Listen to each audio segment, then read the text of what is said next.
औज़ुबिल्लाहि बिस्मिल्लाहिर्रहमानिर्रहीम। साल 2026 की पहली बर्फबारी। नाज़रीन, आप देख रहे हैं इधर मैं स्नैकर बाला में स्नैकर की टंकी पर मौजूद हूँ। तो इस वक्त इधर खूब बर्फबारी हो रही है। तो नीचे टंकी में थोड़ा पानी भी है, पानी भी नज़र आ रहा है।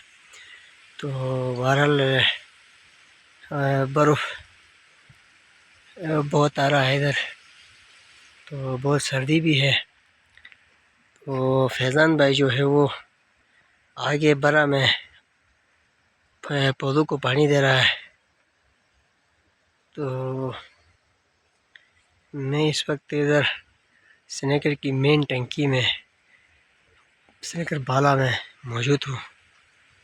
तो साल 2026 की पहली बर्फबारी है जो खूब से हो रही है इधर।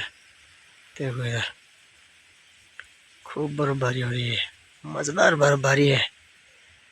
बहुत मज़ा आया आज बर्फबारी देखकर।